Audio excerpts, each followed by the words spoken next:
The stovetop, the place where many a battle have been won or lost, it is not for the weak of heart. It is all about your attitude, your weapons, and your skills to use those weapons. And so shall the battle commence.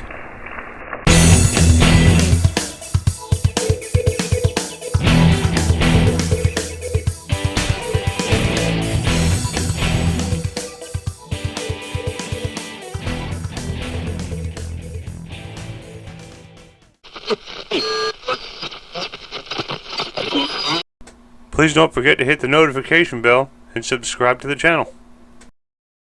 This is a recipe I come up with a couple of months back, and my daughter loves it, and my wife pretty much loves anything she ain't gotta cook. And believe me, I love anything she ain't gotta cook either. You son of a bitch!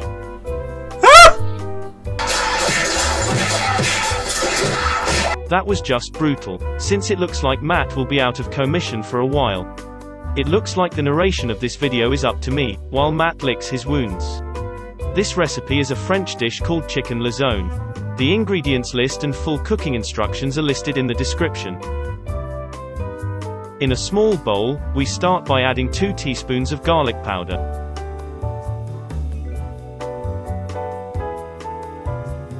Followed by 1 teaspoon of onion powder.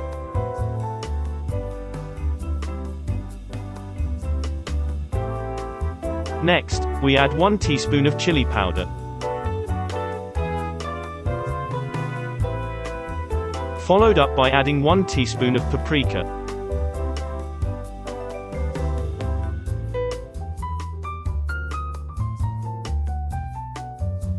And then we add 1 teaspoon of salt.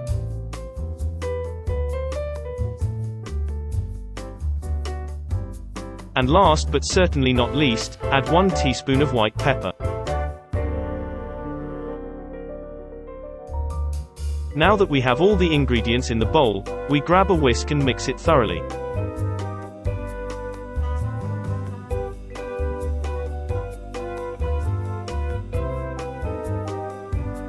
Next we grab our 2 pounds of chicken tenderloin and proceed to coat it with the spice mixture we have made, making sure to coat all sides fairly evenly.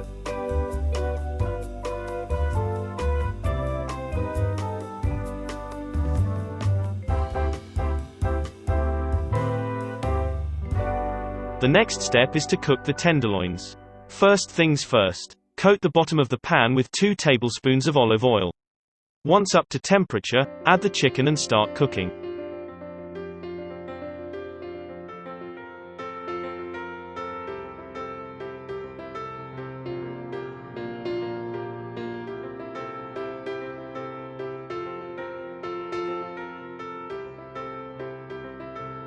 It is imperative that you flip the tenderloins from time to time to ensure that they cook evenly.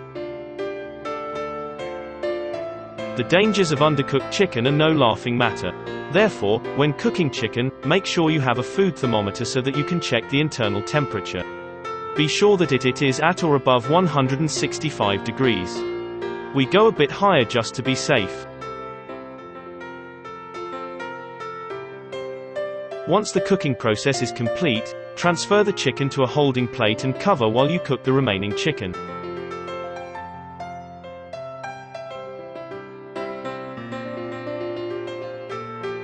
Now it is time to cook the linguine.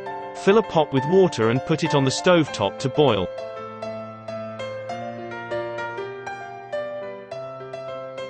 Then we add 2 tablespoons of olive oil to the water to ensure that the linguine doesn't stick together.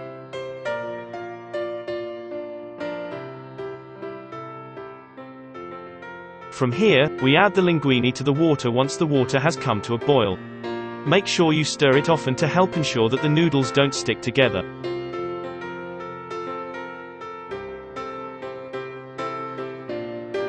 Now, as we wait for the noodles to cook, it is time to make the sauce.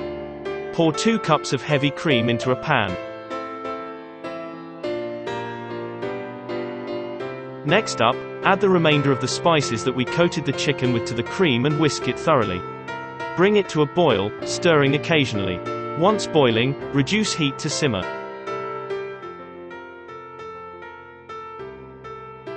When the linguine is fully cooked, remove it from the stove. Pour it into a colander and allow it to drain. Then rinse off the noodles with hot water and then allow the water to drain yet again.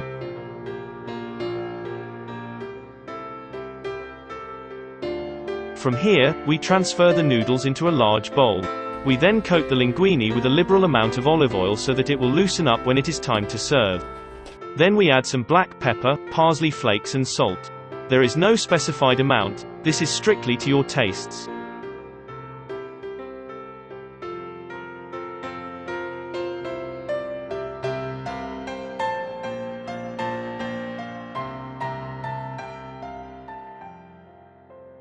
Then we mix it all together and then cover while the sauce is still cooking.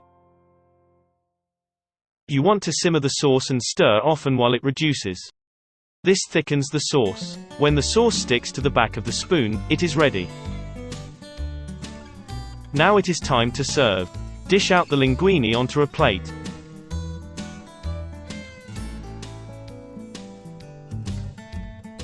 Then you are going to cover the linguine with the sauce. How much you put on is totally up to you. We like a lot of sauce.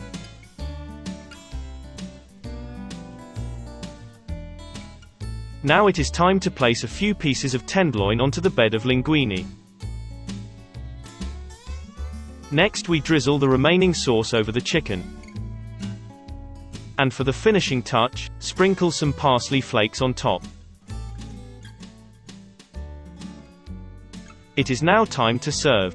It tastes even better than it looks. Make it for yourself and tell us what you think. Be sure to like us on Facebook and follow us on Instagram. Thank you for watching and I hope you enjoy the recipe. And we'll see you next week.